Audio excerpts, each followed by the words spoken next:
Inflação, desemprego, inadimplência. Todo mundo sabe que o momento que vivemos é desafiador. E nem precisa estar no vermelho para se sentir pressionado quando o assunto é dinheiro, porque a forma como lidamos com as nossas finanças não é só racional. Lidar com as nossas finanças desperta emoções, distorcendo o nosso olhar e despertando diferentes sensações, boas ou ruins. É isso que resolvemos chamar de dismorfia financeira.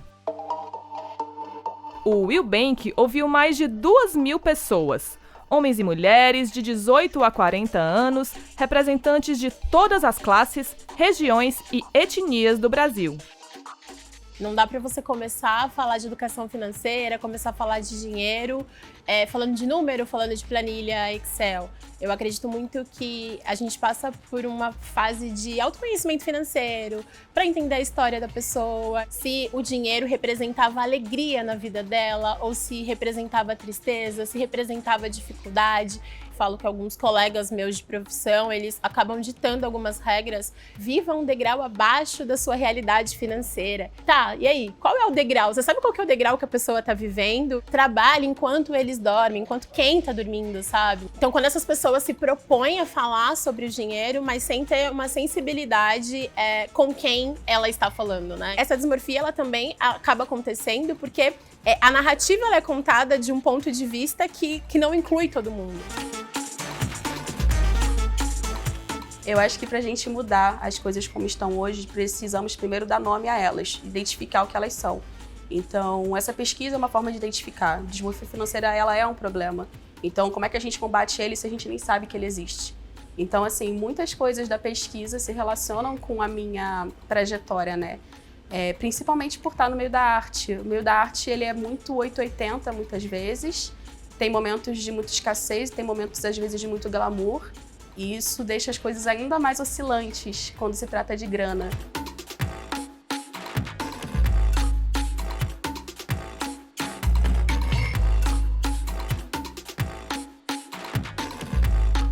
Quando eu entendi que, além de preto, sem estudo, sem privilégios, eu ainda estava competindo com um monte de gente que ia ter bolsas, ia ganhar intercâmbio pelos pais, estudos pagos, e se eu fizesse a mesma coisa que todos faziam, eu nunca ia me destacar. Não rolou apoio de família, amigos, ninguém. A condição financeira das pessoas não é apenas material, é também simbólica. Significa circular em qualquer lugar sem se sentir ou ser visto como o menor. O acesso é conquistado pelo dinheiro, mas vai além dele, que cria barreiras invisíveis que julgam quem é adequado a pertencer. O assunto dinheiro, ele sempre foi falado lá em casa e sempre no viés de conquista. Então, assim, eu sempre ouvi que eu tinha que estudar, principalmente, que o estudo ia me abrir portas, né, para conquistar minhas coisas e ter o meu próprio dinheiro para poder ter minha independência financeira. Então, hoje eu tenho muito essa ideia de que se eu trabalhar e estudar, eu vou conseguir crescer profissionalmente e ter o dinheiro que ele vai me abrir portas.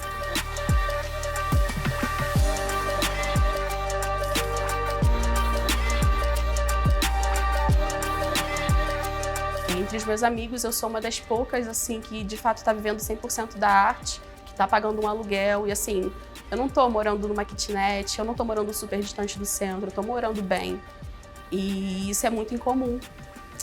E tudo isso está relacionado a dinheiro, de certa forma. Como a minha relação com o dinheiro ela foi mudando ao longo do tempo, tanto no sentido de ter controle das finanças, mas o emocional também. Eu acho que a dismorfia é justamente um entremeio, entre a finança e entre o emocional. É um equilíbrio que rola ali, né?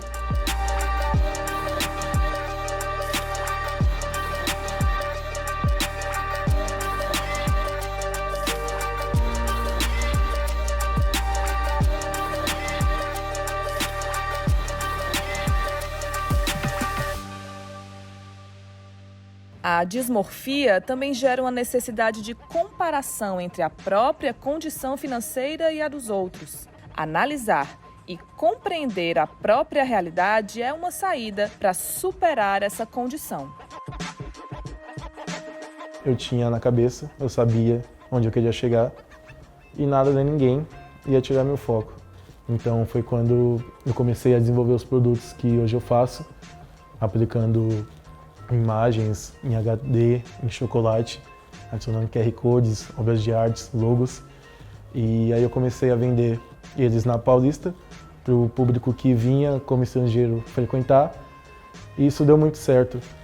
Tratar a dificuldade como um empurrão também é um privilégio. Para muita gente, empreender ainda é sinônimo de sobrevivência e não de ousadia. O acesso ao crédito me trouxe essa possibilidade de me colocar numa posição positiva de empreendedorismo, de autonomia, para não me encaixar como uma estatística apenas de morte ou de algo negativo. Hoje eu crio minhas próprias possibilidades.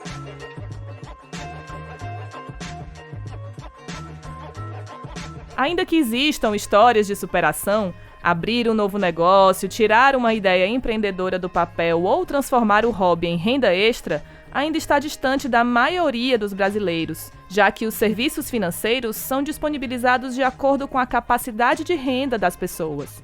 Por isso, as possibilidades de enfrentamento à dismorfia passam por incluir os mais vulneráveis no sistema financeiro. Antes do cartão de crédito era só nos apuros, pedir emprestado para um parente, para um amigo e ficar esperando a boa vontade deles, né? Que nem toda hora eles poderiam emprestar. E depois do Will, não. Agora é sucesso. Não, eu que empresto para os outros agora. Hoje a minha relação com o dinheiro envolve muito respeito, porque se você desrespeita o dinheiro, ele vai desrespeitar você. Ainda que um dismórfico consiga alcançar alguma mobilidade financeira, mudanças mais significativas apenas são possíveis se forem amparadas por serviços que realmente tenham a sua cara. E para que sejam realmente significativas, essas mudanças devem transformar definitivamente a relação entre a pessoa e o dinheiro e, indo além, entre a pessoa e o sistema financeiro. Cada pessoa consegue mudar essa estrutura que está posta. Eu sou uma pessoa, tenho uma audiência pequena no Instagram e eu consigo visualizar que o meu trabalho de estar ali dia a dia, para quem de fato quer consumir esse conteúdo, está conseguindo fazer mudança na vida financeira. Então, eu acredito que uma pessoa consegue fazer e se uma instituição vem com essa proposta, consegue fazer ainda mais. Eu sempre tive a ideia de que o banco ele tinha que ser um facilitador, né? Mas mais do que um facilitador, eu acredito que ele tem que ser um aliado, porque eu acho que é muito difícil a gente analisar caso por caso de cada pessoa, cada situação financeira que a pessoa está vivendo, mas o banco como aliado, ele possibilita a gente entender a nossa vida financeira e entender o que a gente pode fazer de acordo com o que a gente tem, né? Hoje, o Will Bank já tem mais de 4 milhões de clientes. Somos conscientes da diferença entre classes econômicas e seus efeitos, mas também acreditamos na mudança. Queremos ser um banco para todos, até para quem hoje torce o nariz ao ouvir falar de banco. Vem com a gente? Acesse o site e conheça o estudo.